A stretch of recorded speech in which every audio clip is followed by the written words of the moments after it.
Chapter 1, Victoria, are you really going to leave Sincere Blackwood and go abroad? In the quiet cafe, Victoria Ashwood set down her spoon and looked at her astonished best friend across the table. Her voice was light. He and I are already divorced. Divorced? Blindsided by the bombshell, Penny Bright was stunned. A second later, she was indignant on Victoria's behalf. Sincere actually agreed. You've been so good to him for these past 3 years, you could have warmed a block of ice. Does he really have no feelings for you at all? Victoria smiled, a flicker in her eyes. Truthfully, she didn't know if he had agreed or not. After all, when she'd given him the divorce papers half a month ago, he'd signed them while on the phone, then rushed off without even listening to what she was saying. He hadn't mentioned it since. Now she just had to wait another 2 weeks, and the divorce certificate would be hers. She would be free. Just as she was about to speak, a low, masculine voice came from behind them. Are you two done chatting? Both women turned to see Sincere Blackwood, dressed in a black trench coat, striding toward them. Penny was still fuming. She was about to confront him. Sincere, Victoria just said that she and you are D. What are you doing here? Victoria patted Penny's hand reassuringly, shaking her head slightly to cut her off. It looks like it's going to rain. I was in the area, so I thought I'd pick you up. Only then did Victoria smile. After saying goodbye to Penny, she stood, grabbed her bag, and left with him. On the way back, the rain pattered against the car, but inside, it was silent. Facing the wife he had married under such strange circumstances, Sincere Blackwood's lips twitched. He tried several times to start a conversation, but was reminded that he hadn't been home in 2 weeks. After a long silence, he finally spoke, as if suddenly remembering something. Victoria, what was that document you had me sign 2 weeks ago? It took him this long to ask? Then again, she thought, he's been wrapped around Scarlett Vance's little finger this whole time. Why would he care about such a small thing? Victoria forced a smile. Just as she was about to answer, Sincere's phone rang. Sincere, I've had too much to drink. My head hurts. Can you come get me? Please. Hearing the cloying, coquettish tone on the other end, Sincere's long, elegant fingers tightened on the steering wheel, his knuckles turning white. His expression darkened instantly. Scarlett Vance, I've told you many times I'm married. There was a moment of silence before the voice replied, so what if you're married? The bride at that wedding was supposed to be me. Her nonchalant tone infuriated Sincere. In their 3 years of marriage, Victoria had only ever seen his cold, self-possessed side. This was the first time she had seen him lose control. He slammed on the brakes, the car screeching loudly against the pavement. Then were you there? The other end of the line went silent. A moment later, the voice on the phone turned choked with emotion. I'm sorry, I won't bother you again. The call ended abruptly, but Sincere's expression didn't improve. It grew even darker. He tapped his fingers on the steering wheel for a long time before finally, with a look of utter resignation, he typed out a message. Send me the address. After receiving the location, he turned to Victoria, his face full of apology. She knew what he was going to say and spoke first. If you have something to do, go ahead, I can just get a cab back. Watching her open the car door and her umbrella, Sincere felt a pang of guilt. I'll come back and be with you as soon as I'm done, he said softly. Victoria nodded. She stood in the rain, watching his car speed away, a storm of complex emotions swirling in her eyes. This was the 7th year she had loved Sincere Blackwood. She still remembered the first time she saw him on the basketball court, a classic case of love at first sight. He was in his basketball jersey, sinking shot after shot, single-handedly breaking through the opposing team's defense. He became the undisputed star of the game. The fangirls beside her were screaming, filling in a newcomer on the details. Sincere Blackwood, from the computer science department, a campus celebrity at Auden University, scion of the prestigious Blackwood family from Beijing. Unfortunately, this campus heartthrob only had eyes for his childhood sweetheart, Scarlett Vance. They had been together for years. He would spare no expense for Scarlett, once renting out an entire amusement park just to throw her a surprise birthday party. He would swallow his pride and beg her to get back together in front of the entire school, just because some other girl confessed her feelings to him and Scarlett had blocked him in a fit of pique.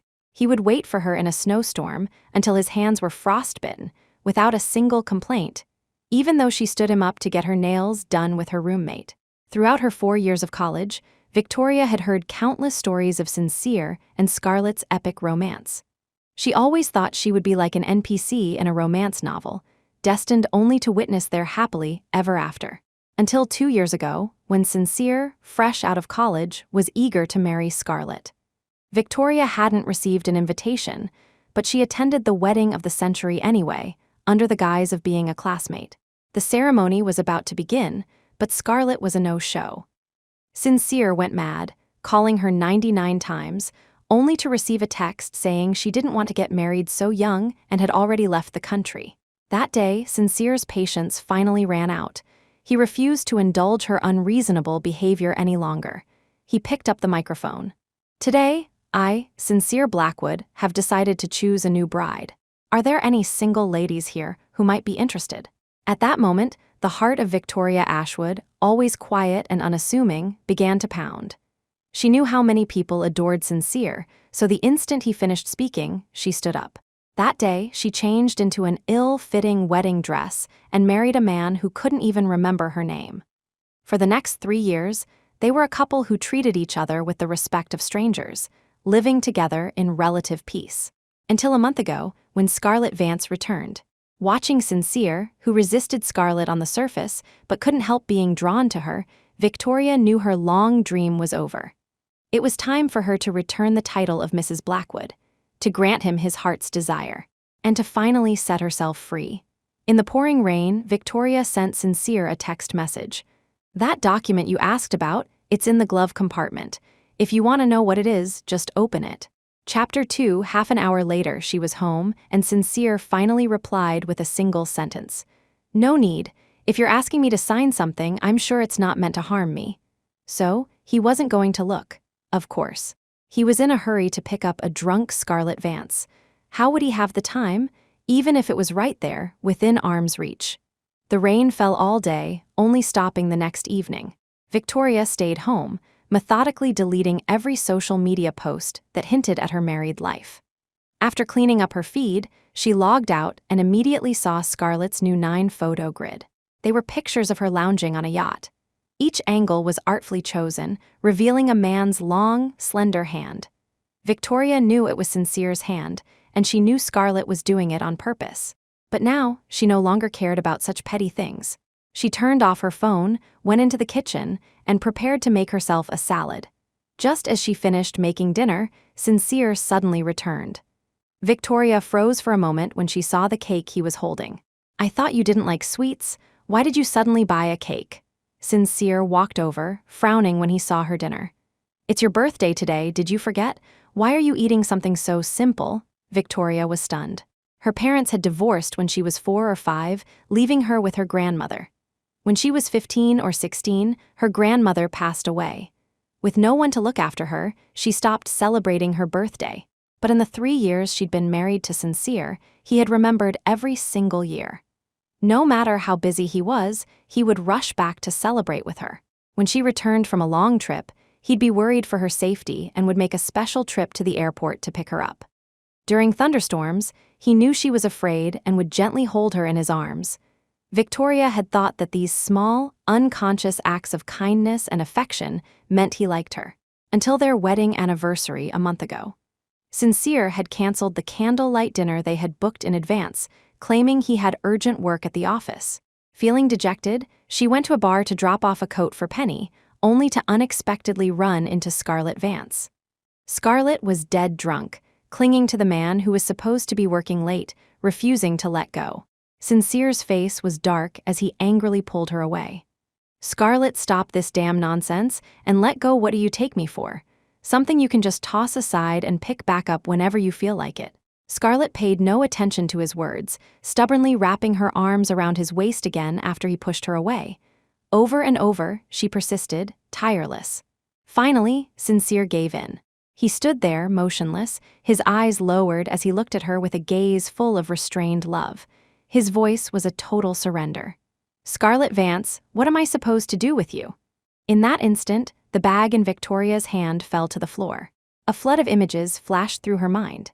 The hand that held hers tightly in a crowded street, the umbrella that tilted toward her in a downpour, the figure kneeling on one knee in a graduation gown to propose. Every scene was proof of Sincere's unwavering love for Scarlett. She had witnessed those moments with her own eyes, so she couldn't deny the truth. Not even after 3 years of marriage, not even after becoming his wife, not even after receiving a sliver of his attention. She couldn't deny it. To be precise, the little kindness Sincere showed her was merely something she had stolen from the temporarily absent Scarlett. She had clutched that tiny bit of sweetness, thinking she had it all. But in reality, she had never possessed him, not for a single second. So, looking at the number 24 on the cake, Victoria felt nothing. She simply bowed her head politely and said, "Thank you." Sincere lit the candles and smiled gently. "Victoria, we're husband and wife. Don't say thank you, it's too formal. Make a wish." She nodded. Just as she was about to lean forward, Sincere's phone rang. Seeing the slight tremor in his eyes, Victoria guessed who was calling and sat back down. As she expected, the call ended a minute later, and Sincere was gone. Listening to the sound of his car fading into the distance, a bitter smile touched Victoria's lips. The room was dark, the flickering candlelight casting her lonely shadow on the wall. She clasped her hands together and made her 24th birthday wish. In this new year, Victoria Ashwood will no longer love Sincere Blackwood. Chapter 3, 3 days later, was the reunion for the computer science class of 21. Only when Victoria arrived did she discover that Sincere was there too. He was the center of attention, surrounded by people, but as soon as he saw her, he walked over and sat down beside her. Seeing the two of them together, the atmosphere in the private room turned a bit strange. Victoria knew it was because of her. In the eyes of these college classmates, she had only married Sincere to climb the social ladder. They all looked down on her, but she didn't care about their malicious assumptions. She sat there quietly, her face unreadable. The class president, who had arrived late, walked in carrying a large cardboard box and greeted everyone. "I've gathered everyone today, first, to catch up, and second, it's time for our Write a Letter to Yourself in 5 Years event. Let's open them up today." Everyone swarmed forward, chattering excitedly. "Let's make it interesting." Everyone draws one at random and reads it out loud. "Good idea, let me go first." The most active guy in the class squeezed through the crowd and was the first to draw a letter. Urged on by a few people who didn't know any better, he quickly tore open the envelope, cleared his throat, and unfolded the letter. "To the Victoria Ashwood of 5 years from now, how are you? I'm writing this letter to you under the sun. Though I don't know what the scene or your mood will be when you read this, I want to convey my feelings at this moment to you." After the first paragraph, the entire room fell silent. All eyes turned to Victoria. Sincere, who had been scrolling on his phone, also looked up, a surprised expression on his face as he glanced at the woman beside him. Victoria's usually placid face sank. Remembering the contents of the letter, her heart skipped a beat. The guy shot her a glance and continued reading with a smirk. "This year, you are 19, a sophomore in college. You've fallen for Sincere Blackwood, but he doesn't know. Not that it would matter if he did, because he already has someone he loves. Your secret crush is destined to go nowhere. You might ask me, if it's doomed from the start, why not give up? I want to tell you that what I love is his fearless, boyish spirit amidst the cheers of thousands. It's the casual kindness he showed when he blocked a stray basketball for me in the evening breeze. It's his polite and sincere attitude, even when rejecting someone's confession. It was me who craned my neck to steal glances at him during the weekly morning assembly. It was me who secretly put medicine in his desk drawer in the middle of a storm when I heard he got hurt playing basketball. It was me who filled a whole diary with his name all night long. Perhaps he'll never remember me his whole life, but that's okay. A secret crush is a one-woman war after all." When the letter was finished, the room was utterly silent. Sincere froze, his entire body stiffening. Suddenly, he remembered that humiliating wedding. He remembered the figure who, under a sea of strange looks, had stood up without hesitation and walked firmly to his side. Only now did he finally understand why Victoria Ashwood had married him. It wasn't to climb the social ladder, as others had whispered. It was simply because she had been secretly in love with him for years. In an instant, his long-dormant heart began to beat faster for reasons he couldn't explain. On impulse, he wanted to ask her all the questions that had been buried deep inside him. But before he could speak, Scarlett's call came through. "Sincere, I'm being cornered by a few thugs downstairs at the club." Before she could finish, Sincere's face changed. He shot up and rushed downstairs. The moment he saw the group of delinquents, he threw a punch. Fueled by anger, his blows were heavy and ruthless, and in a few punches, he had one of them spitting blood. A group of people who had followed him down quickly shielded Scarlett. Crying, she told him that the one with the tattoo had touched her hand. Hearing this, Sincere grabbed a nearby iron rod and brought it down on the thug's hand. A scream of pure agony pierced the air. Victoria, who had hurried downstairs, arrived just in time to witness this scene. She stared, stunned, at the blood-gushing, nearly crippled hand. Instinctively, she looked up at Sincere, only to see him shielding Scarlett as they walked away. The man who had been so ruthless and decisive just moments ago now wore a gentle expression, murmuring soft words of comfort. This was a level of care Victoria had never received. She lowered her eyes, hiding the emotion within them, and gave a self-mocking laugh. Then, she quietly turned and went home by herself. Sincere didn't return until the early hours of the morning. Seeing her sitting silently on the sofa, he finally remembered he should offer an explanation.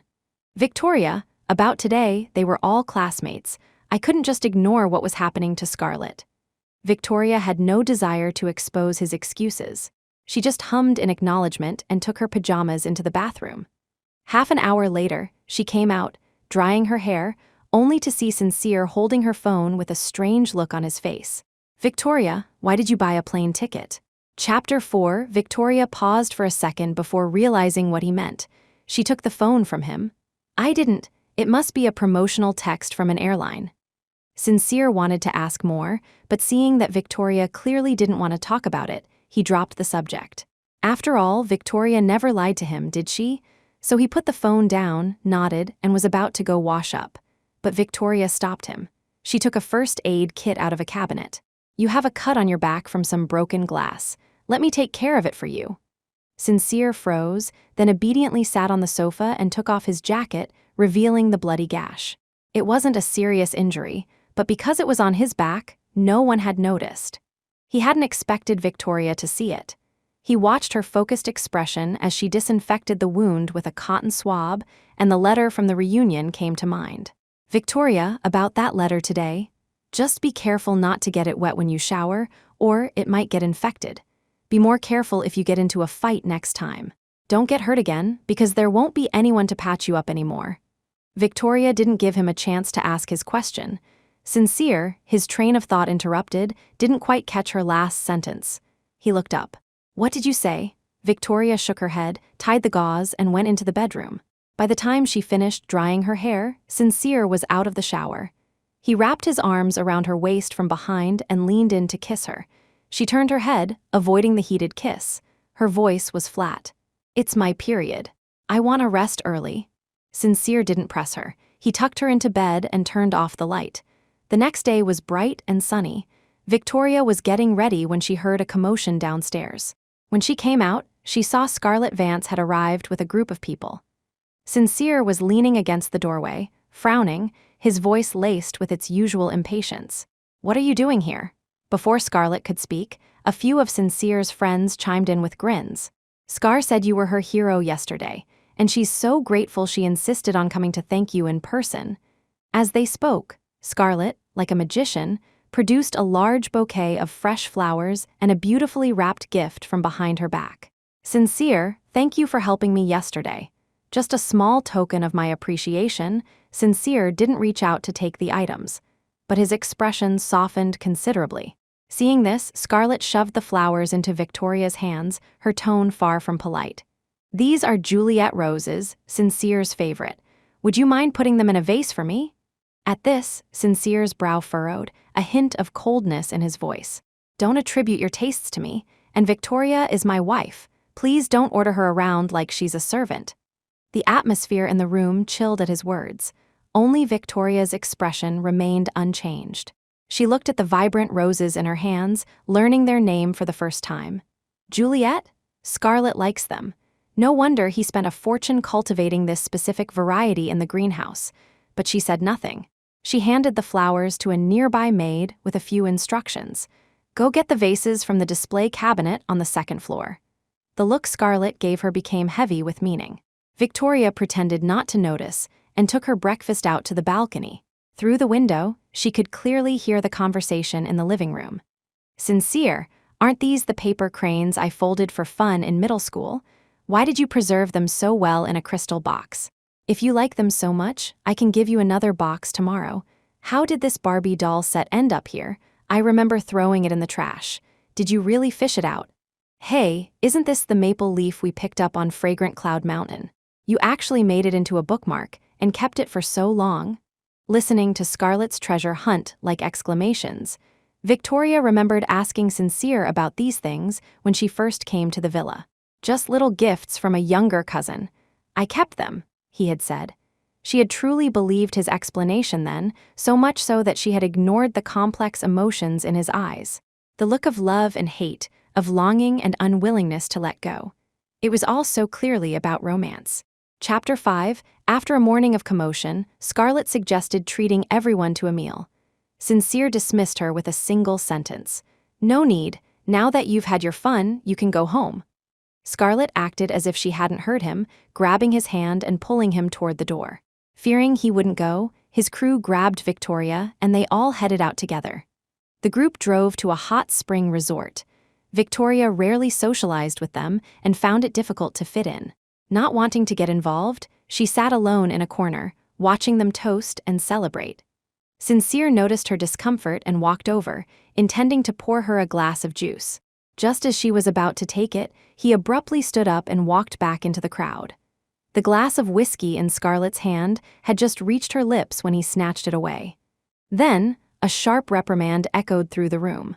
"You're allergic to alcohol, and you still dare to drink. Are you trying to kill yourself?" Scarlett blinked, looking at him innocently. "I thought it was juice. I just picked up the wrong one. Why are you so angry?" With that, she took the glass of juice from his right hand, her eyes crinkling into a smile. "Thanks." Sincere's hand unconsciously tightened. But in the end, he said nothing. He returned to his original spot and handed the glass he was holding to Victoria. Looking at the distracted man before her and the glass of amber liquid, Victoria didn't reach for it. She stood up, grabbing her bag, her voice light. "I don't drink. I'm going to the hot spring first." Only then did Sincere realize he had given her the wrong glass. His mind was so full of Scarlett that he had mistaken the liquor for juice. He wanted to explain, but Victoria was already walking away. He didn't get a chance to speak. The warm spring water relaxed Victoria's tired nerves. She leaned against the wall, watching the rising steam, and gradually grew drowsy, drifting off to sleep. Perhaps accustomed to the noise, she didn't hear the knocking on the door outside. Sincere called her name a few times with no response.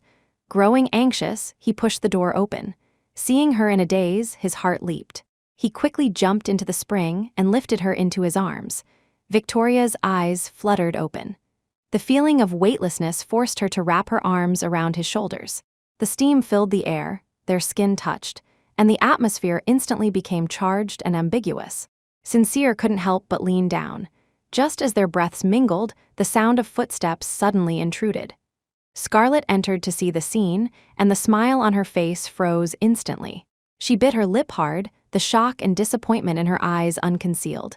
She turned and ran away. Sincere froze on the spot. His first instinct was to put Victoria down and chase after her. He left with only one sentence. "She misunderstood, I'll go explain." Misunderstood. They were a legally married couple. Even if they were seen kissing, what was there to explain? It was just that he was still so immersed in the past, still casting himself in the role of Scarlett's boyfriend. That's why his subconscious reaction was to explain.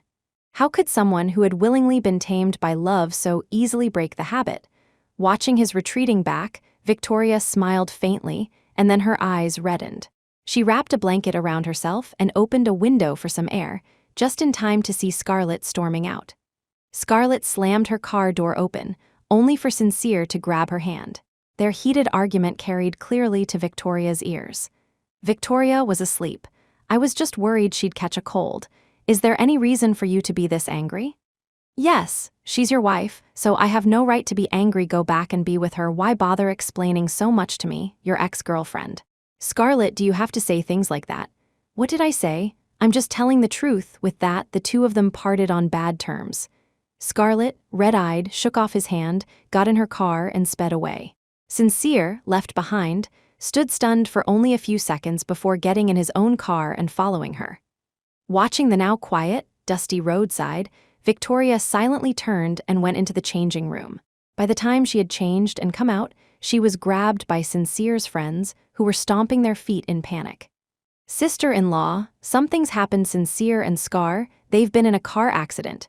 Chapter 6. When they arrived at the hospital, they found Sincere waiting outside the operating room. He was drenched in blood, cold sweat beaded on his forehead, his eyes filled with panic and helplessness. It was the first time Victoria had ever seen him look so disheveled. His friends surrounded him, asking what had happened. He clutched his hair in remorse, his voice thick with unbearable pain. "It's my fault. I shouldn't have said those things to make her angry. I shouldn't have let her leave alone. She was just trying to spite me. That's why she was driving so fast and crashed." Hearing him take all the blame, Victoria's eyelashes trembled. If those were just words said in anger, then what was the truth? That he was always waiting for her to come back, waiting to reconcile with her? Perhaps. Victoria didn't want to think about it anymore. Just then, a nurse came out, her expression grim. "The patient is hemorrhaging, but the blood bank is low. Is anyone here O-type? We need an emergency donation." The friends looked at each other. They were all OB-type, so no one spoke up. Only Sincere was O-type. He immediately took off his jacket, changed into a sterile gown, and followed the nurse into the operating room. Time ticked by. Half an hour later, the nurse emerged, supporting a pale-faced Sincere. She didn't know how much blood he had given, but he was completely drained, so dizzy that he collapsed into Victoria's arms. The nurse didn't leave. She asked again. "The patient's condition is stabilizing, but we still need another 400 cc of blood. Can any of you contact another O-type friend?" While waiting, everyone had tried calling people they knew, but no one could find a match. Seeing the tense silence, Sincere was frantic. He forced himself to stand up. "Just 400 cc. I'll do it." The nurse looked at him, shocked by his recklessness. "You've already donated 600 cc. You want to donate more?"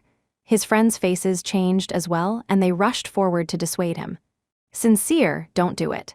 I'll have my assistant check at the company, see if there are any colleagues with the same blood type who can help." But Sincere shook his head, his tone stubborn. "Scarlett can't wait that long." With that, he rolled up his sleeve, revealing the bruised needle mark. Seeing him pushing himself like this, Victoria finally couldn't hold back. "The doctors are still doing everything they can. You can have blood transferred from another hospital. There's no need for you to do this." Sincere paused for a moment, ignored her, and turned to leave. Watching him walk into the operating room without a second thought, everyone fell silent. His friends let out a heavy sigh, their voices filled with a mixture of frustration and disappointment. When it comes to anything related to Scarlett Vance, Sincere just goes crazy. He once injured his leg in a fight for her and had to stay in the hospital for 3 months. The moment he got out, he went to teach the guy another lesson. Tell me about it. In high school, he made a bet with someone to skydive from 5,000 meters just to get her a necklace she liked. The equipment malfunctioned halfway down, and he almost died, and now he's risking his life to save her again. And to think I was trying to help them get back together, thinking he still had feelings for her. What a mess. This is just tragic, they chattered on, completely forgetting that Victoria was still there. Hearing these stories from them, Victoria felt a daze come over her. It was only in this moment that she truly understood how ridiculous the thought that had crossed her mind on her wedding day had been. There was no such thing as a latecomer winning or warming a cold heart. Love is love. Not loving is not loving. From the very beginning, she had made the wrong bet. So now, facing this total loss, she accepted it. After an unknown amount of time, the red light above the operating room finally went out. The doctors wheeled 2 people out. The group's hearts tightened as they rushed forward. Wiping the sweat from his brow, the doctor looked at the unconscious Sincere and sighed with emotion. "They must be lovers, right? You rarely see a guy so devoted." Victoria lagged behind, looking up at the harsh lights, and let out a silent, bitter laugh. Chapter 7. Sincere didn't wake up until noon the next day. His consciousness was still fuzzy, and the first thing he asked about was Scarlett. Was her surgery successful? How is she? Is she awake? Seeing his anxious state, Victoria, who hadn't slept all night, nodded. Her voice was hoarse. The doctor said there were no major issues. She just needs a few months of rest. Hearing this, the weight on Sincere's heart finally lifted. But he was still worried. He threw back the covers to get out of bed, saying he had to see for himself. Victoria couldn't persuade him to stay, and in the end, it was a nurse who came to administer his IV who stopped him. He looked at the large bag of medication, his eyes flashing with anxiety, his mind consumed with worry for Scarlett. After a moment of thought, his eyes fell on the fruit basket on the cabinet, and he found an excuse. Victoria, I called Scarlett's parents yesterday. They flew back overnight and should be at the hospital by now. Could you take this fruit basket over, say hello for me, and check on her condition? Victoria stared at him for a long moment before humming in agreement. She picked up the basket and left the room. Scarlett's room was just upstairs. As Victoria was about to knock, she noticed the door was slightly ajar. Through the crack, she saw Scarlett nestled in the arms of a strange man, her voice dripping with sweetness. Ian, darling, didn't you say you were going to introduce me to your parents? Why did you come alone? I wanted to bring them, but you're still recovering. It's not the best time. How about I take you to meet them as soon as you're discharged? Hearing this conversation, Victoria's hand clenched into a fist. Scarlett has a boyfriend. They're already at the stage of meeting the parents. Just then, the doctor making his rounds pushed the door open, startling the two inside. When Scarlett looked up and saw Victoria, her face instantly changed. What are you doing here? Victoria didn't answer. She placed the fruit basket on the floor and turned to go back downstairs. Scarlett, despite her injuries, chased after her and grabbed her arm at the top of the stairs. Are you planning to go tattle to Sincere? Victoria turned her head, seeing the flash of panic on Scarlett's face. Her tone was icy. Since you have a boyfriend, why are you still clinging to Sincere Blackwood? Hearing this, Scarlett raised an eyebrow, her expression quickly returning to normal. I just enjoy having them both. Playing them like fiddles, enjoying all the attention they give me. Can't you tell? Do you have to trample on his feelings for you like this? Seeing her indignation, Scarlett sneered, her voice full of pride. I have what it takes to make them go crazy for me, even a golden boy like Sincere Blackwood. What's the matter? Are you jealous? Why don't you just admit it? If I'm in a good mood, I might even teach you a thing or two. Her shameless and arrogant attitude left Victoria speechless. This silence seemed to make Scarlett even more smug. She sized up the woman before her, her gaze finally landing on the wedding ring on Victoria's finger. You're just a leftover picker, someone who got lucky. What right do you have to challenge me? Let me tell you something. I never went abroad that year. I just got drunk with a couple of upperclassmen the night before and couldn't get out of bed. If Sincere hadn't thrown a tantrum and decided to marry someone else out of spite, you would never have had the chance to become Mrs. Blackwood. The anger that Victoria had suppressed for so long finally erupted.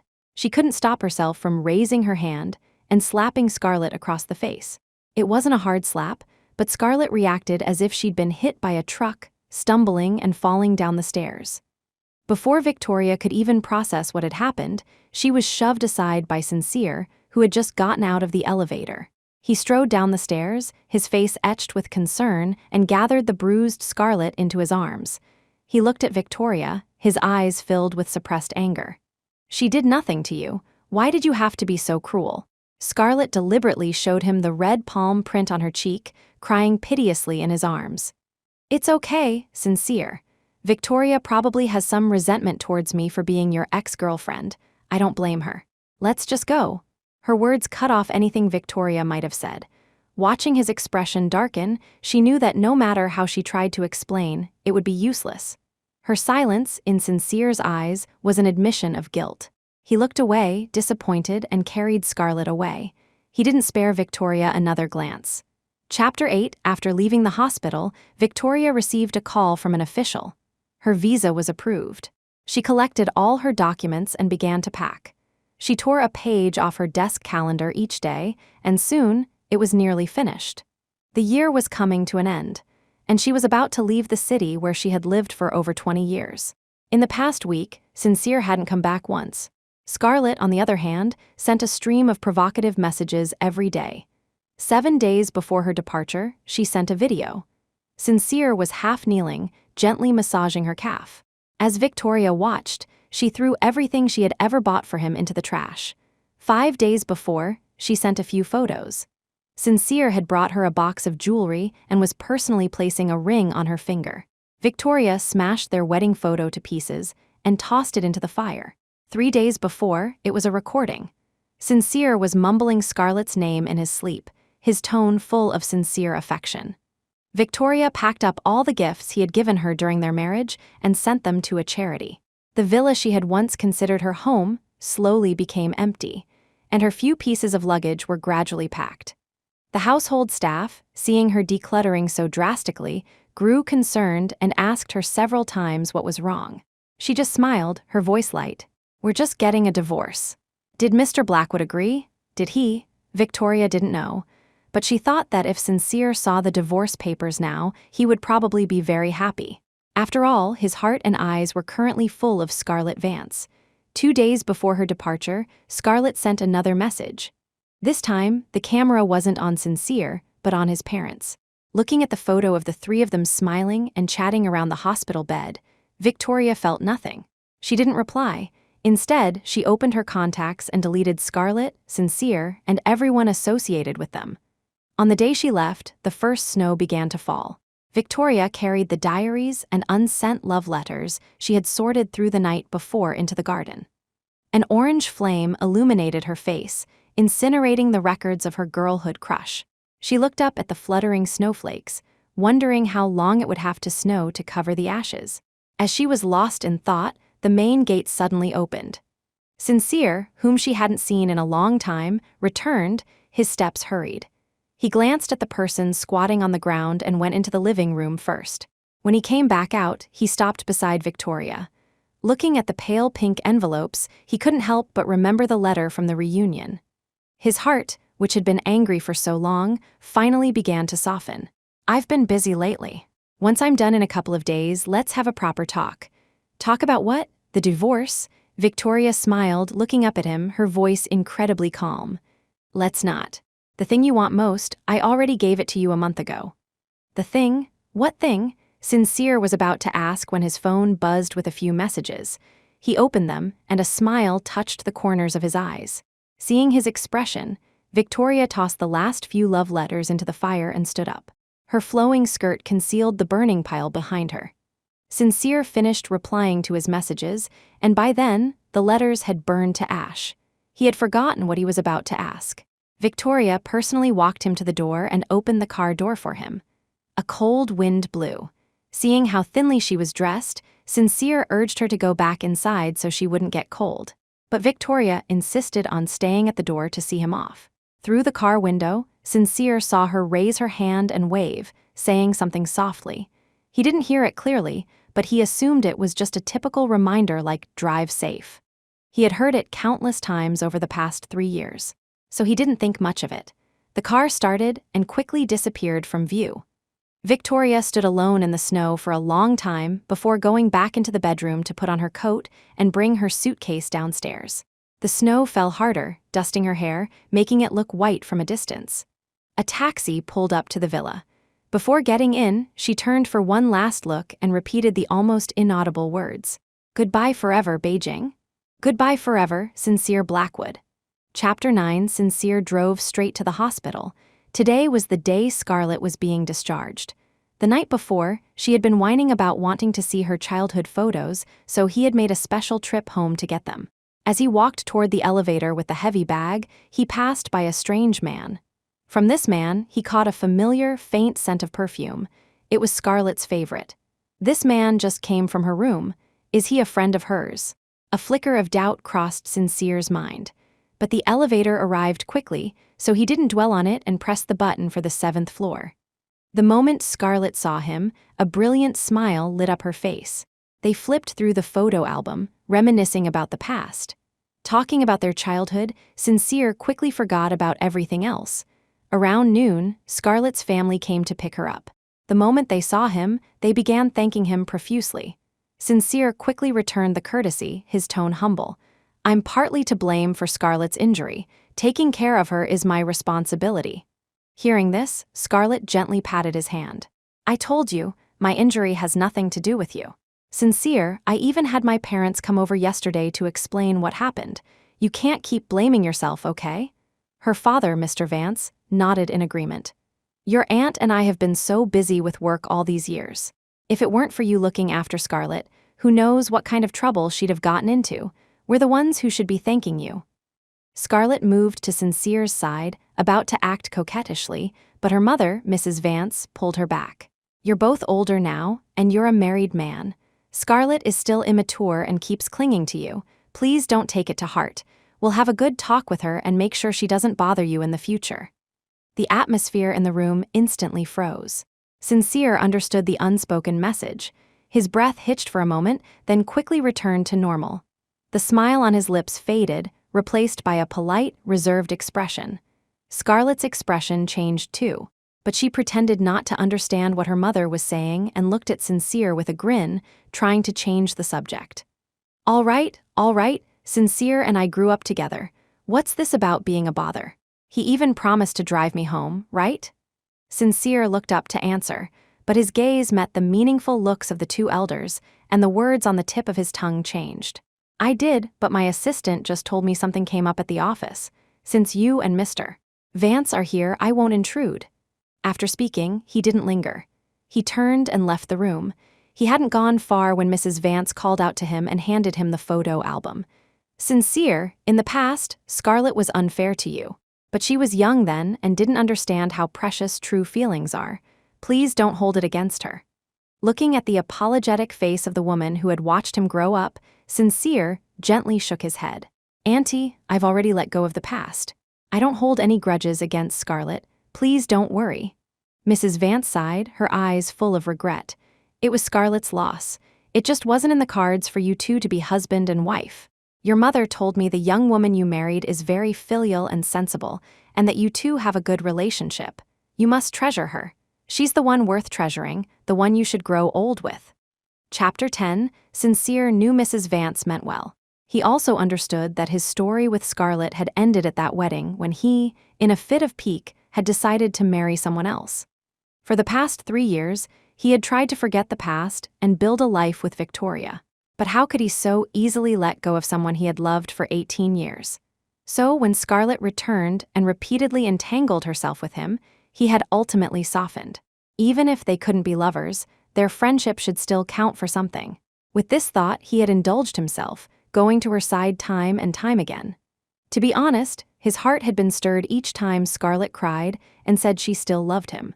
But those moments were like ripples on a lake caused by the wind. They vanished quickly, leaving no trace. He would always, at the moment of falling back in, remember that Victoria was his wife. Time and again, he felt lost in a fog, unable to find a way out. It wasn't until he heard Mrs. Vance's words that he felt as if he had been enlightened, slowly waking up. Remembering the image of Victoria seeing him off in the snow that morning, a wave of warmth washed over him. He bowed deeply to Mrs. Vance, his voice sincere. Thank you for telling me all this. I understand now. After leaving the hospital, Sincere went back to the Blackwood family estate. His mother, Eleanor Blackwood, called him into the study, her tone uncharacteristically serious. When you first got married, I felt Victoria's family background wasn't good enough for you, so I had my reservations about her. But over these 3 years, seeing how much she cares for you, how well she manages the household, and how she looks after us, I've slowly let go of those prejudices. You're not a child anymore, so I won't repeat myself. Let the past be the past. Don't dwell on it. You have good judgment. You've chosen a very good wife. It's time to settle down and live your life properly. Marriage isn't like dating. It's a slow, simmered porridge, something that requires patience and consistency. You and Victoria didn't have much of a foundation before you married, and you were so young. You need to communicate clearly and promptly to avoid letting things build up into misunderstandings. Do you understand? Sincere had never expected his usually taciturn mother to speak to him so earnestly about such domestic matters. But he knew she was right. He lowered his head respectfully.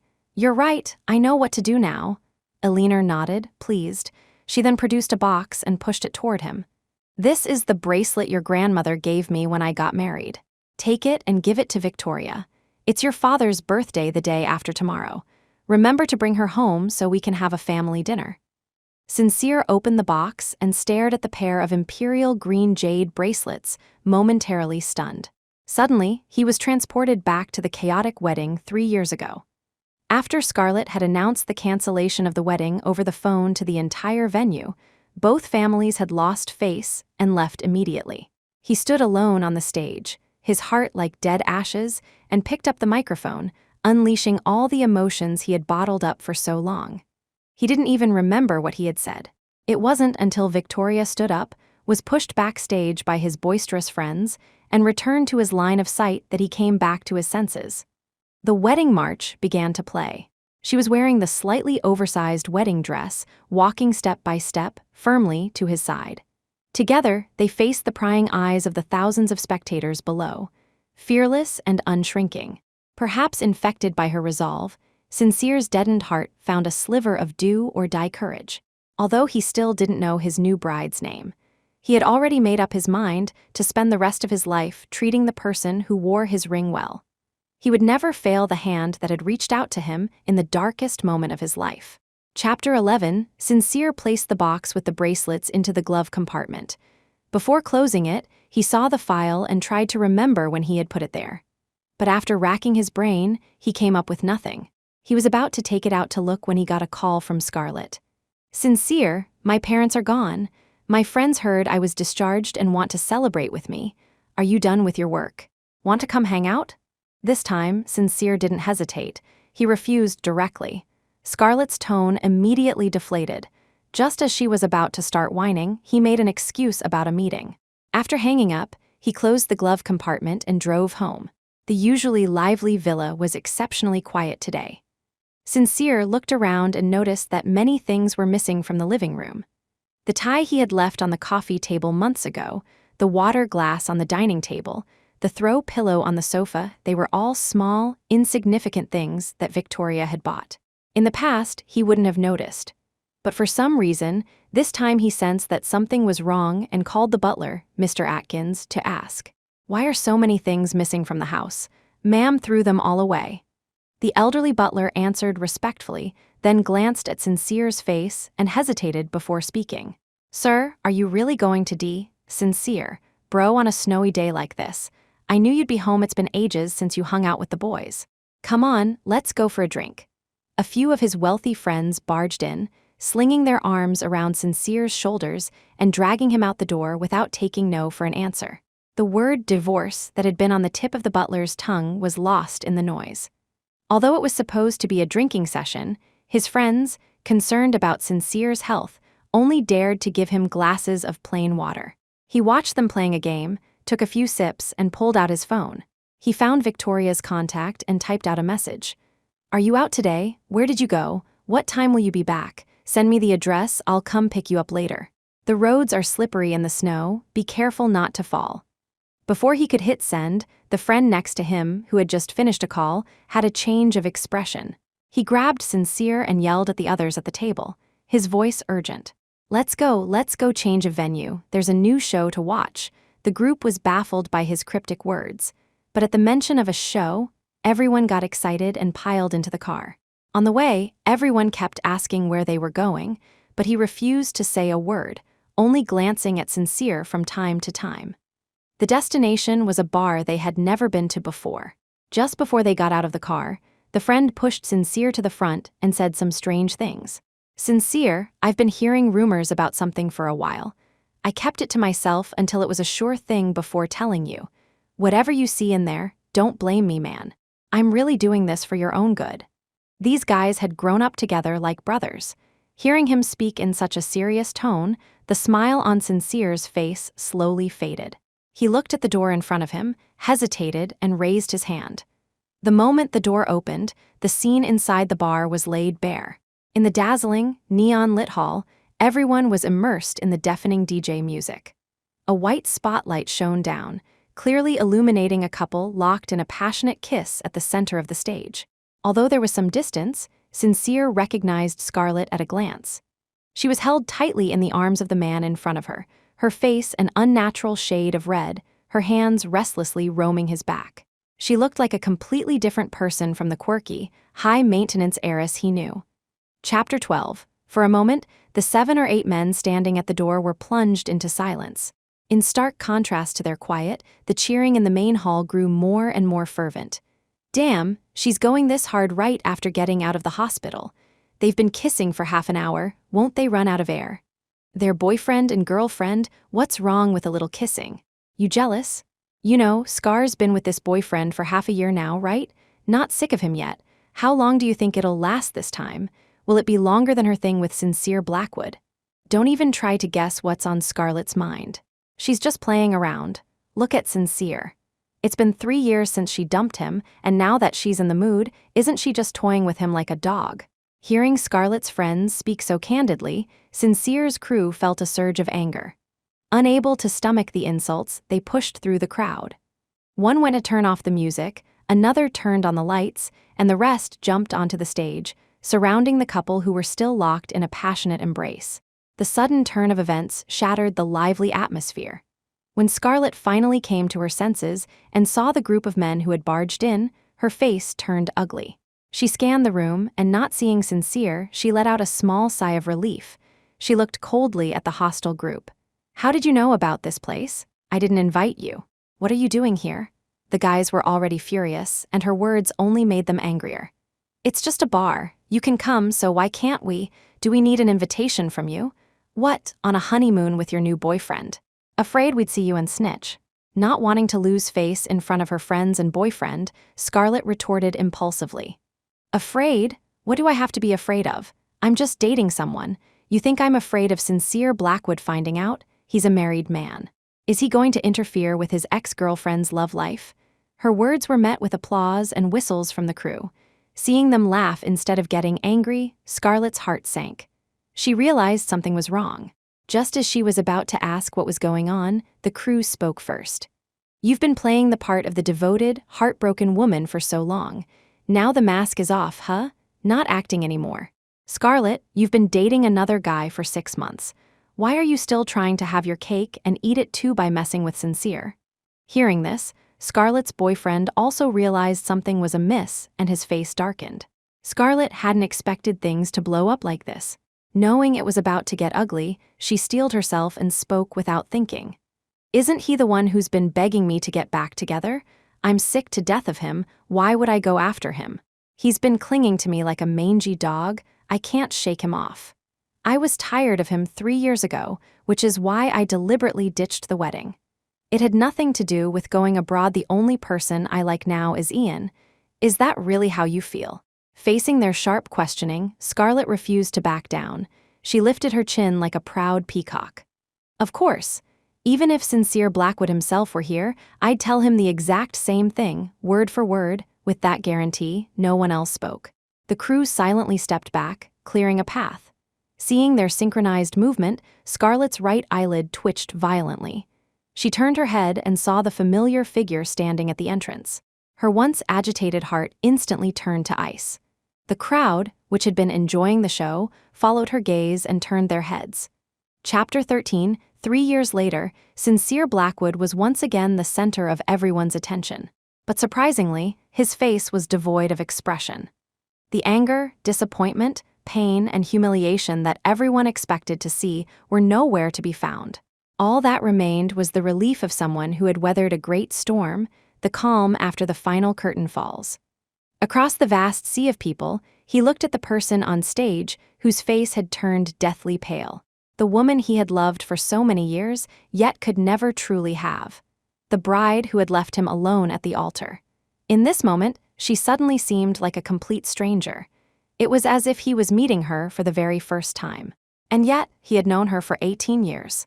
I heard every single word. Thank you for not lying to me anymore, for finally telling me the truth, Scarlett. Amidst the countless whispers, Sincere's voice was calm and detached. It didn't sound like a confrontation, more like he was commenting on the weather. The crew on stage looked at him and were suddenly reminded of the first time Victoria had appeared before them 3 years ago.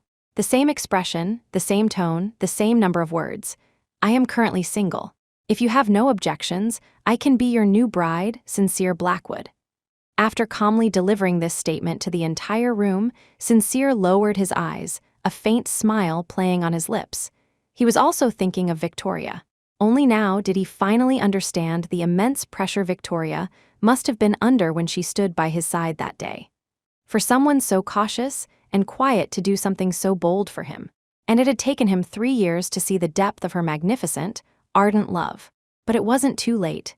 Sincere wasted no more time on things that weren't worth it. He turned and left without a second thought.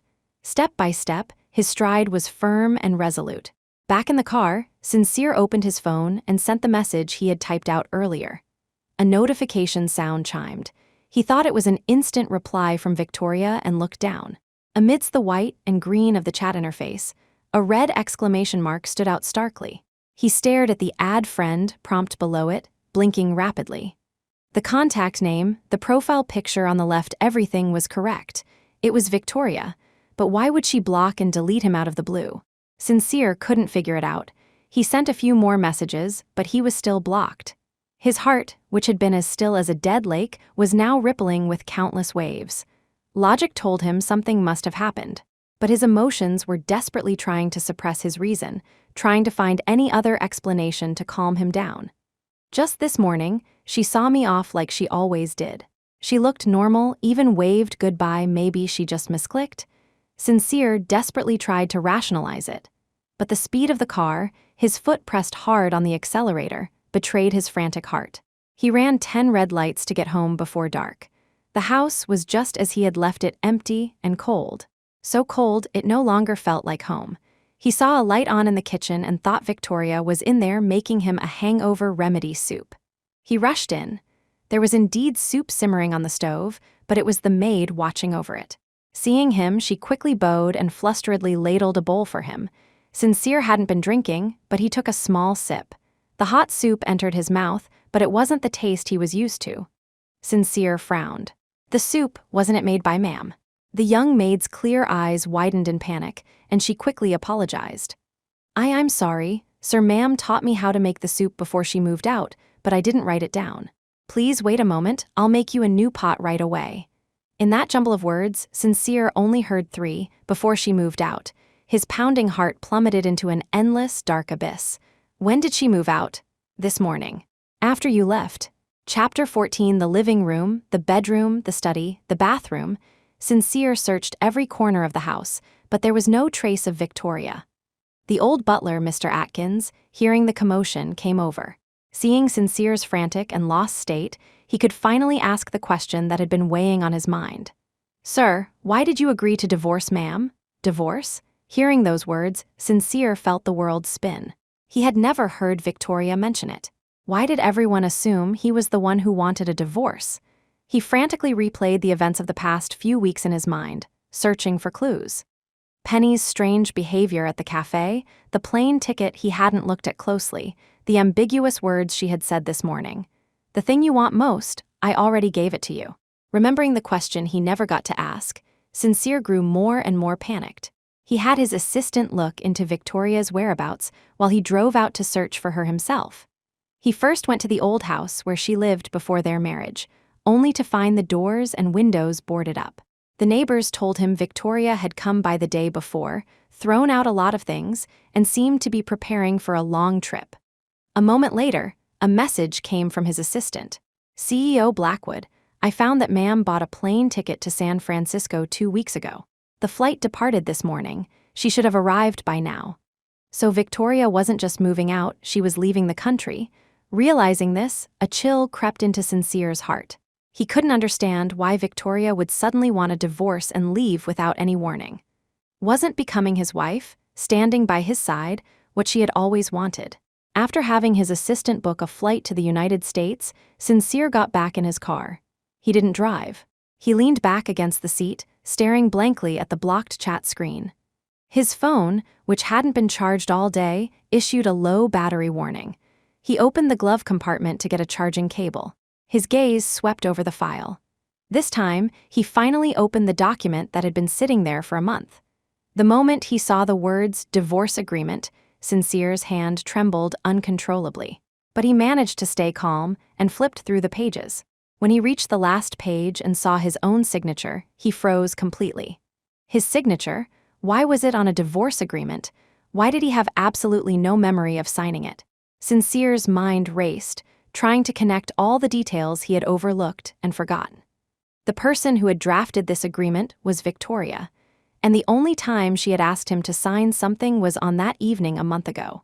She had said it was a gift. He hadn't had time to look, signing it and leaving immediately. Victoria had left the agreement in his car and had reminded him several times to check it. A whole month had passed. The agreement was now legally binding, and he had never once opened it. The dozen or so flimsy pages felt as heavy as a mountain in Sincere's hands. It was only in this moment that he finally understood why Victoria had left. She had sensed his wavering heart in their marriage. She thought he was going to go back to Scarlett and divorce her, so she chose to leave first. And the thing she had called a gift was this divorce agreement. She had decided to give him back his freedom. She had decided to grant him his heart's desire, the one he hadn't let go of for so many years. Chapter 15. When the plane landed in San Francisco, it was afternoon local time. At the arrivals gate, Victoria saw her former professor, Eliza Peyton, whom she hadn't seen in a long time. During Victoria's senior year, Professor Peyton had left Auden University to start her own company. After 3 years of hard work, she had successfully established herself in Silicon Valley. Victoria had decided to move abroad after receiving a job offer from her. The brilliant woman, only in her early 30s, had always been friendly with her students at the university. Now, as a professional, she was even more approachable. The moment she saw Victoria, she waved warmly. Victoria, long time no see. Victoria pushed her luggage cart over, a bright smile on her face. Professor Peyton, it's been a while. I've already resigned, so why still call me Professor? If you don't mind, you can just call me Eliza from now on. Her warm and cheerful nature made Victoria, who was still adjusting to the foreign country, feel incredibly welcome. She didn't stand on ceremony and readily called her Eliza. Eliza smiled, took her arm, and led her to her car. On the way, they talked about old times. From funny classroom moments to farewell parties, they were both filled with emotion. Victoria, when you graduated with your master's 6 months ago, I invited you to the US, but you didn't accept then. What made you suddenly change your mind? Victoria's gaze froze for a second, then quickly returned to normal. She thought for a few seconds before choosing her words carefully. Back then, I hadn't really figured out what I wanted to do next, and for family reasons, I wasn't keen on going abroad. But now, I've thought it through. Since I don't know what the future holds, I might as well take a leap of faith. Maybe along the way, I'll find a new purpose. Eliza, having been through it herself, understood the confusion of a recent graduate. She sympathized with Victoria's feelings and offered some comforting words. That's life, you just take it one step at a time. Look at me, I was a university professor for a few years before I realized I wasn't cut out for the ivory tower and decided to see the world. You're still so young. It's normal to be confused. But as long as you bravely take this first step, I'm sure you'll find your purpose. With Eliza as a living example, Victoria felt a sense of reassurance, as if a weight had been lifted. After parking the car, Eliza took her to the apartment. It was a standard 2-bedroom layout, south-facing with plenty of sunlight, and a supermarket just downstairs. Looking at the spotlessly clean room, Victoria felt much of her exhaustion melt away. Eliza showed her around, explained all the important details, and then took her out for a meal. After dinner, they went to the supermarket to pick up some daily necessities. After dropping her off at home, Eliza didn't linger, leaving her address before departing. Victoria took a shower and lay in bed, watching the sky slowly darken outside. She felt a sense of unreality. Yesterday at this time, I was in the villa in Beijing, wrapped in a blanket, watching the snow fall outside. Today, I'm on the other side of the ocean in another city, starting a new life alone. The room was very quiet. Her mind wandered and she soon fell asleep. Victoria had a dream. In the dream, she was sitting at Sincere's wedding. But this time, Scarlett didn't run away. She married him. Victoria witnessed them exchange rings and vow to spend their lives together. She left during the celebratory kiss, returning to the silent campus to bury herself in her studies for 3 years. After graduation, she flew to the United States to start a new life and never went back. In this short life, her only connection with Sincere was their 4 years as classmates. After that, their paths diverged. She had always remained the unnamed female classmate whose name he could never remember. Perhaps because the dream was so vivid, Victoria was still in a daze when she woke up the next day. She couldn't quite distinguish between reality and the dream and sat on the sofa for a long time. It wasn't until noon, when a call from Eliza came, that she was fully awakened. "Victoria, are you up? I'm downstairs. Want to grab lunch together?" Chapter 16. Victoria found Eliza's car in the parking garage. She pulled open the passenger door and, as she leaned in, caught a glimpse of someone sitting in the back seat. Out of politeness, she didn't stare, assuming Eliza would introduce them. After she sat down and buckled her seatbelt, the person beside her remained silent, but a familiar voice came from the back. "Did you rest well, Victoria?" Hearing that familiar voice, Victoria's head snapped up. In the rearview mirror, she saw a familiar face. It was Sincere. Though it had only been a day, he looked exhausted, as if he hadn't slept in a long time. But his eyes, as they looked at her, were clear and determined. For a moment, a flood of words rose in Victoria's throat, but she didn't know what to ask.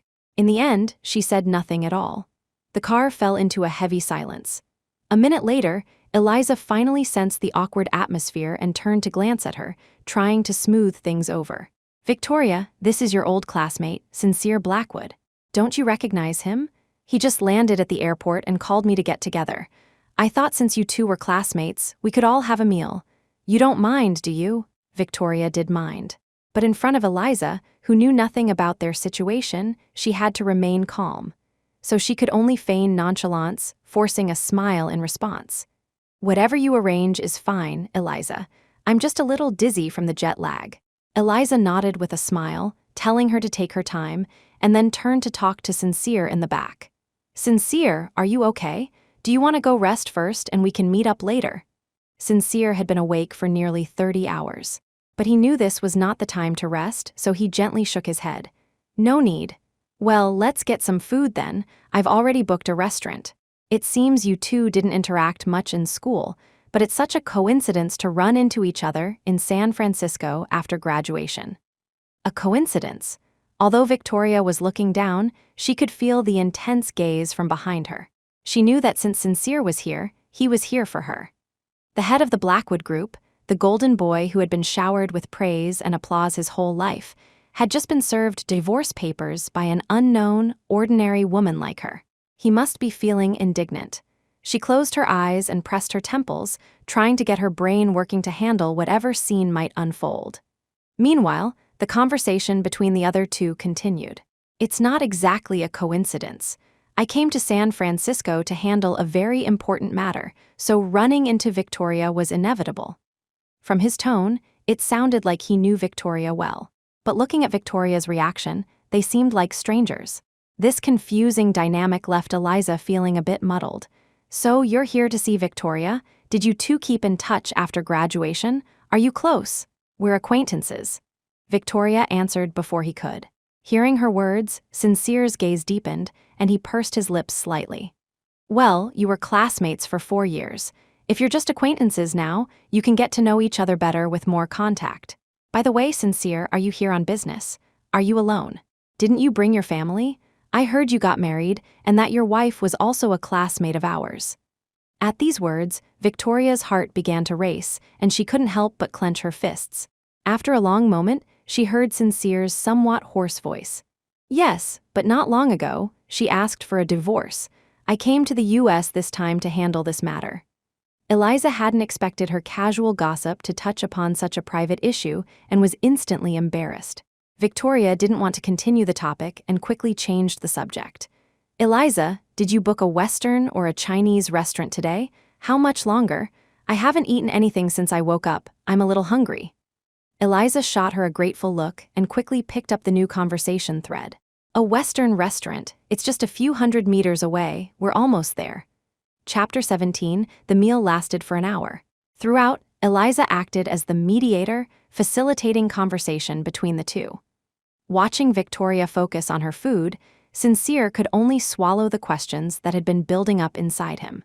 Halfway through the meal, something urgent came up at her company. Eliza had to leave early to handle it. What started as a professor-student reunion had now turned into a courtroom-like confrontation between a divorced couple. The atmosphere immediately became tense. After Victoria finished the last piece of her steak, Sincere promptly handed her a napkin. She didn't take it. Instead, she stood up, took a fresh one, and her tone, though light, was direct. "Whatever you have to say, let's get it all out now." Sincere's outstretched hand paused. He met her gaze. Though it had only been a day, the person before him was vastly different from the gentle, compliant wife in his memory. He didn't know if she had changed, or if he had never truly seen the real Victoria. Thinking back, in their 3 years of marriage, apart from their intimate moments, he had rarely looked at her face or noticed her emotional shifts. She was like a placid lake, calm and ripple-free, quietly standing in a place he could always see when he turned around. Over time, he slowly forgot where this lake came from or why it had settled there, no longer moving forward. Just as he had grown accustomed to it, the lake suddenly began to flow, rushing unstoppably toward a strange land beyond his reach. When he finally caught up, he was shocked to discover that this lake was not as calm as he had imagined, nor would it remain stagnant forever for his selfish desires. All his previous perceptions were merely his own arrogant, stereotyped impressions. Facing this new, unfamiliar Victoria, Sincere was at a loss. But he knew that her decision to divorce was undoubtedly because of him.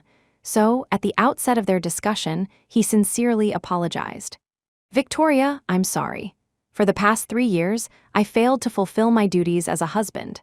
I failed to give you a normal family atmosphere and ignored all your efforts.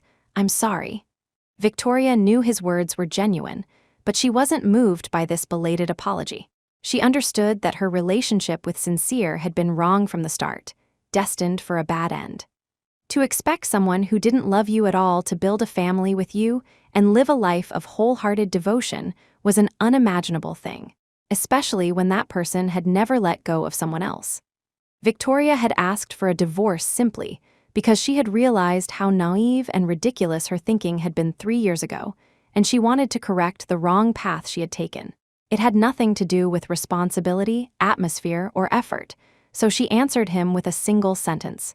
"I don't need your apology. Just submit the divorce papers and mail the certificate to me. Cash on delivery is fine." Sincere froze. On the plane over, he had thought there was still a chance, staying up all night thinking about how to apologize and win her back. But only now did he realize how firm her decision was. Looking at her calm face, a flash of panic crossed his eyes, and his voice became hurried. "Do we have to get a divorce? Why?" Victoria looked at him steadily, her words clear and crisp. "I married you because I liked you. I want a divorce because I don't like you anymore. That's all." Chapter 18. After leaving the restaurant, Victoria didn't go home. Instead, she went to find Eliza. Seeing her arrive alone, Eliza looked surprised. "Where's Sincere? He had something to do and left after you did. I figured since I'm starting work in a couple of days, I'd come by and see the office." Eliza didn't overthink it. Since her work was done, she enthusiastically gave Victoria a tour of the company. After work, they had dinner together before Victoria returned to her apartment. She checked her phone and saw a friend request from Sincere. Suddenly, Victoria recalled his parting words. "Since you've made up your mind about the divorce, I will respect your wishes. I wasn't worthy of your love, I failed you. I'm very sorry, but we were married for 3 years. Even though we're separated, can we still be friends?" Friends. Was there any reason for her and Sincere to remain friends? Victoria couldn't think of one. In her mind, they should have had a clean break and never seen each other again, so she didn't immediately accept his request. Around 10 o'clock, as she was getting ready for bed, she noticed another friend request from him. This time, it came with a note. "There are some clauses in the divorce agreement I'd like to discuss with you." Since it concerned the divorce, Victoria accepted instantly. Sincere didn't waste time with pleasantries. He sent over the clauses that needed revision, highlighted in red. Victoria looked closely and saw that he had changed the property division from the original terms to an equal split. This meant that after the divorce was finalized, she would receive half of Sincere's entire fortune. It was a windfall, but Victoria felt uneasy. She sent him a voice message. "For the property division, let's stick to the original contract. You don't need to give me so much according to marital law. I'd feel like I didn't earn it." Sincere seemed to have anticipated her response and replied quickly. "I know you didn't marry me for money. I'm not changing the contract to compensate you. It's just what the law stipulates. It's what you're entitled to. Don't overthink it. Victoria tried to explain further, but Sincere stuck to his reasoning. Tired of arguing, she let him have his way. Days turned into weeks. Victoria officially started her job and slowly adapted to her new professional life. A month later, she received the divorce certificate, along with countless properties, stocks, and other assets. Staring at the endless zeros in her bank account, Victoria didn't know what to do with the money. She put it aside, pretending it didn't exist, and continued with her life. The harsh winter passed and spring arrived. Victoria went to work as usual. As soon as she got to the office, Eliza called her in for a meeting. The meeting was about a collaborative project with several IT companies back in China. During the meeting, an assistant was to be chosen to accompany Eliza back to the country to discuss the partnership. Eliza's gaze swept over everyone, finally settling on Victoria. "Victoria, you'll come with me." Caught off guard, Victoria was surprised. She had only been with the company for a quarter. Logically, she shouldn't be given such an important task. But since Eliza had chosen her, she had no choice but to accept. After the meeting, the two of them stayed behind. Eliza didn't beat around the bush and got straight to the point. "Victoria, although we'll be negotiating with 4 companies on this trip back, our main focus is on the partnership with the Blackwood Group." Blackwood. Hearing that name, Victoria had a vague idea of what was going on. She looked at Eliza, her eyes filled with hesitation. "Sincere Blackwood?" Eliza nodded. After a moment's pause, she decided to be upfront. "After our last get-together, Sincere met with me privately. That's when we set the tone for this project. He told me a bit about what happened between you two. I felt it was your private matter, so I never brought it up. But this project is at a critical stage now. To ensure everything goes smoothly, I'd like to ask for your help and have you accompany me back to participate in the negotiations. I know this might be a bit forward, but I hope you can understand." Chapter 19, Victoria didn't quite understand what Eliza was getting at. She was a newcomer with no background or connections. Why would she be useful for such an important project? Was it just because she was Sincere's ex-wife? That was the only possibility Victoria could think of. But Sincere didn't love her. He had been quick and decisive about the divorce and hadn't contacted her since. Why would Eliza think he would make concessions for her? To avoid any unnecessary misunderstandings, Victoria decided to be completely honest. "Eliza, I didn't tell you before because we were already divorced and I felt it was irrelevant. But this project is too important, so I have to be frank. Sincere and I had what was essentially a fleeting romance. He doesn't love me, and we had no real marital bond. Our separation was amicable. As far as I know, while he is a very loyal person, he stands by his principles when it comes to major issues. If you think bringing me along will increase the chances of success, then I'm afraid I have to pour some cold water on that idea." Hearing the other party's description of the marriage, Eliza found it quite peculiar. She motioned for Victoria to sit down and couldn't help but ask a question. "Are you sure Sincere has no feelings for you?" Victoria nodded quickly. Seeing her confident expression, Eliza couldn't help but recall what Sincere had said before he left San Francisco. "Professor Peyton, Victoria and I were actually husband and wife. To be precise, we are currently divorced. I didn't do well enough in the marriage, and she was disappointed in me, so she asked for a divorce. Victoria is very resolute, and I don't want to cause her any more trouble, so I agreed. But personally, I want to salvage this relationship. I just need some time to think things through. Victoria definitely won't be willing to go back with me. Could I trouble you to look after her for a while? As a token of my gratitude, I am willing to discuss the RO project partnership with you." Although a long time had passed, Eliza still vividly remembered Sincere's dejected appearance and his incredibly sincere tone. She found it hard to believe that a man like Sincere would hand over a project coveted by countless major IT firms to her. All for an ex-wife he supposedly had no feelings for. But since Sincere had said there were issues between him and Victoria, she didn't want to speculate too much. She simply asked for Victoria's final opinion. "As for the project, I'll be there, so you don't need to worry. The reason I want you to come along is partly for my own selfish reasons and partly to give you some experience. Just treat it as a regular business trip and handle it according to procedure. Is that okay?" Having worked with her for some time, Victoria knew Eliza was a straightforward person who wouldn't play games behind her back. Besides, this trip was a rare opportunity she didn't want to miss. So after much thought, she agreed. The trip back was scheduled for a week later. Victoria busied herself with work and packing. As the departure date drew closer, she felt increasingly calm. Looking back on the past, it all felt like a dream. Now that she was awake, she was truly clear-headed and would no longer cling to what was gone. As for Sincere, he had simply returned to his original role, an old classmate. She had already figured out how to interact with him when they met again. Chapter 20, returning to this familiar city, Victoria's mindset had undergone a complete transformation. She pushed her luggage cart, chatting and laughing with Eliza as they walked out of the airport. As they talked, Eliza spotted her parents and waved to them in the distance.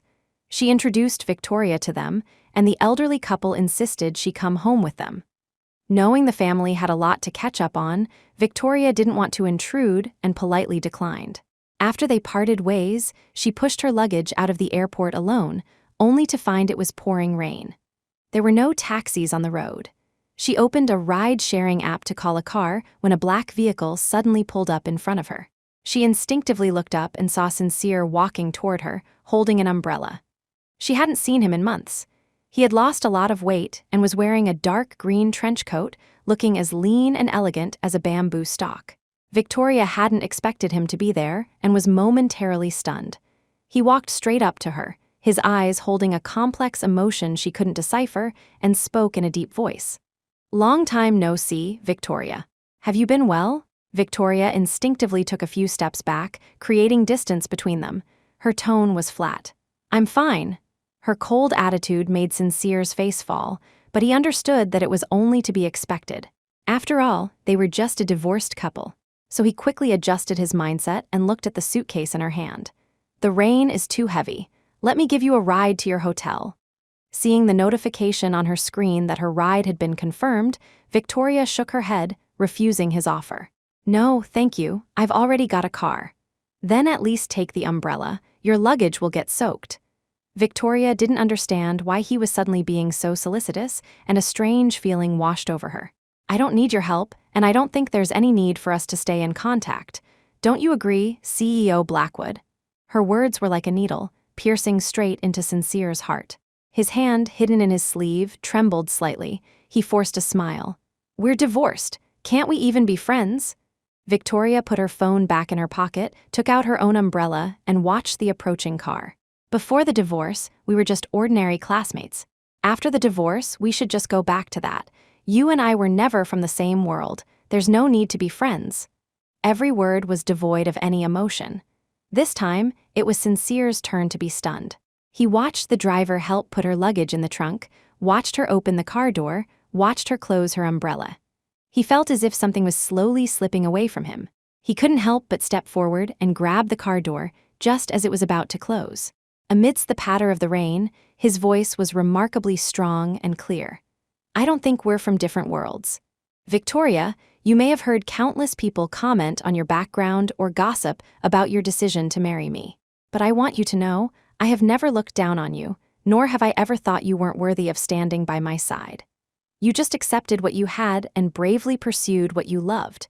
You have no reason to belittle yourself."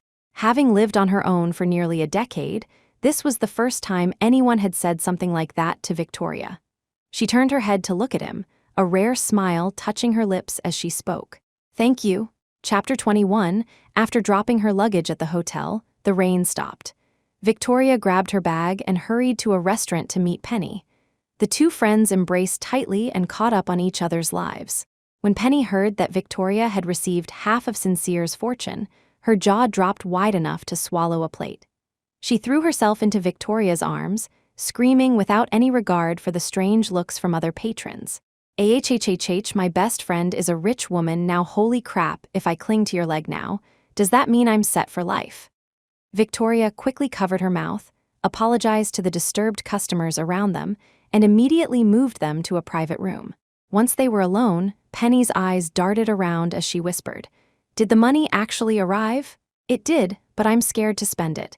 I have this feeling that it's a windfall that will eventually be taken back." Penny wouldn't hear of it. She grabbed Victoria's hand and began to reason with her earnestly. What windfall! This is your legal right. Since Sincere was so generous, you should just take it and use it. What's there to be embarrassed about? It's not like you held a knife to his throat and forced him to marry you. Her logic was sound. Seeing that Victoria was slowly letting go of her worries, Penny grinned, picked up the menu, and without even looking at it, slapped it into the waiter's hand. Give me one of everything of your most expensive items, Australian lobster, you name it. After her grand gesture, she looked smugly satisfied and began to show off. How was my performance just now? Did I nail the part? Victoria gave her 2 thumbs up and decided to tease her. Very impressive. I just wonder if our dear Miss Lynn will still have the same confidence when the bill arrives. Ah, Victoria, aren't you treating me? How about we go Dutch? After a hearty meal, Penny was completely satisfied. Seeing her contented expression, Victoria rang the bell for the waiter. Just as she was about to pay, a snide voice came from behind them. Well, well, if it isn't Victoria Ashwood. The 2 friends looked up and saw a group of people coming down the stairs. Most of them were classmates from Auden University, with Scarlett Vance at the center, heading their way. Seeing them, Penny leaned close to Victoria's ear and whispered the gossip. Victoria, the day after you left the country, the whole story about Scarlett 2 timing everyone blew up. It involved so many people, it even trended online. I heard Sincere's friends were the ones who spread it. Her reputation has been in the gutter ever since. When she saw she couldn't contain it, she went running back to Sincere to try and get back together, but he completely ignored her. You should have seen her face after being rejected in public. It was hilarious. Scarlett, who had just reached their table, vaguely overheard them talking about her, and her face darkened. She glared at Victoria, her voice laced with anger. Victoria Ashwood, didn't you go abroad? What are you doing back here? That's none of your business, is it? What are you so smug about? You can't possibly think that just because you're back, you have a chance to get back with Sincere, can you? He never cared about you before, and he certainly won't now. Victoria didn't understand why Scarlett was so hostile towards her, especially since she and Sincere were already divorced. But she didn't want to start a fight with them.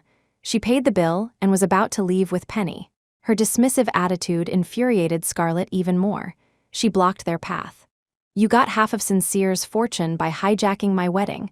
You're nothing but a scheming gold digger. Who are you trying to fool? So what if you got the money? Look at you, you're still reeking of poverty. Don't contaminate me. Chapter 22. Hearing this, Scarlett's little followers started to laugh. An enraged Penny was about to step forward and argue with them, but Victoria quickly held her back. She looked at Scarlett with a calm face, her voice cool. That money was given to me willingly by Sincere. Just like those widespread rumors about you, it's all perfectly legitimate and well-deserved. With that, she ignored Scarlett's expression and pulled Penny away.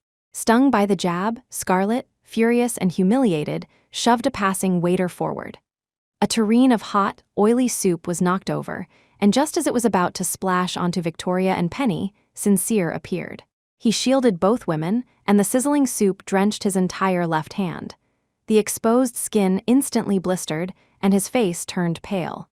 Scarlett never expected him to show up and panicked, rushing forward to check his injury. Sincere gritted his teeth, suppressing the searing pain. He looked at her, his eyes colder than ice. Out of respect for your parents, I have never held what you did against you. But if you refuse to change your ways, I don't mind teaching you a lesson. Scarlett tried to explain, but Sincere gave her no chance. He led the 2 shaken women away. The cold night air helped clear Victoria's head. She looked at the injury on his arm, reached into his pocket, and took his car keys. They rushed to the hospital. The nurse was shocked by the extensive burn and immediately called for a doctor. It was late, and Penny had to work the next day. It took a lot of convincing, but Victoria finally persuaded her to go home. Only the 3 of them were left in the emergency room. Victoria turned to look at Sincere, who was trying his best to endure the pain. She took out a couple of tissues and wiped the sweat from his forehead. He looked up, saw the guilt in her eyes, and said in a trembling voice, trying to reassure her, "Me getting hurt, it has nothing to do with you. It's because of me that she resents you. I should be the one apologizing to you." Victoria knew that in this situation, arguing about who was right or wrong was pointless, so she said nothing and went to get the medicine the doctor had prescribed. By the time she returned, His wound had been treated. The doctor gave them a long list of instructions before letting them leave.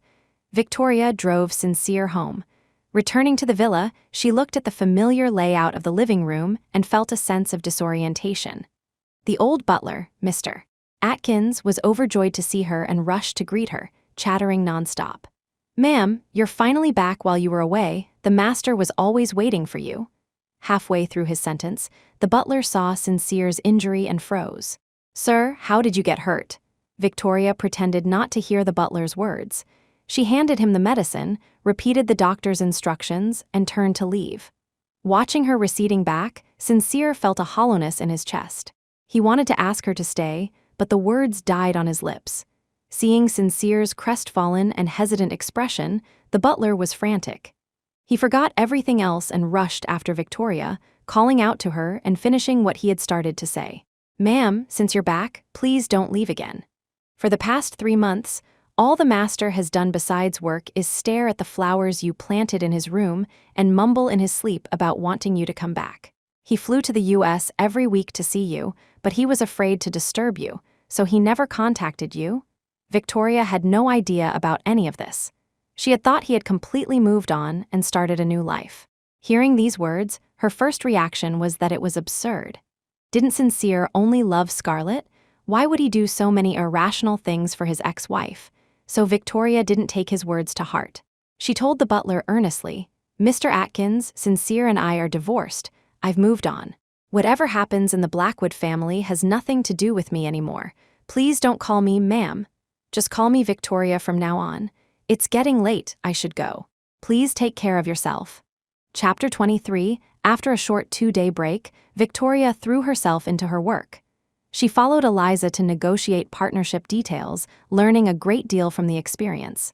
The project progressed with exceptional smoothness, as if everything was falling into place naturally, without any obstacles. During the discussions with the Blackwood Group, Sincere himself was not present. He sent his vice president instead.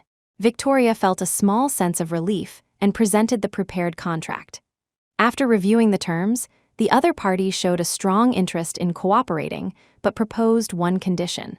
For the duration of the contract, the liaison responsible for communication between both parties had to be Victoria Ashwood, as specifically requested by the Blackwood Group. Eliza immediately guessed that this was Sincere's doing. He wanted to use this partnership to keep Victoria there. After some thought, Eliza decided to ask Victoria for her opinion. So, after leaving the Blackwood Group headquarters, the two found a cafe to chat. "Victoria, I know this is a bit forward, but if you're comfortable, could you tell me the story of your marriage with Sincere?" Victoria fell silent for a moment, but eventually recounted the entire story from beginning to end. 4 years as classmates, 3 years of marriage altogether, it was almost a third of her life. But when she spoke of it to someone else, it felt light and traceless, as if she were telling someone else's story. The immense love that had once sustained Victoria through countless dark nights had finally been worn away by time. After listening, Eliza was unable to pull herself away from the story for a long time. She didn't know what to say. Any words seemed pale and powerless in that moment. Only silence replayed itself in the private room. Seeing the pain and regret in Eliza's eyes, Victoria smiled faintly, her tone filled with the peace that comes after weathering a great storm. "Eliza, I know you have your concerns.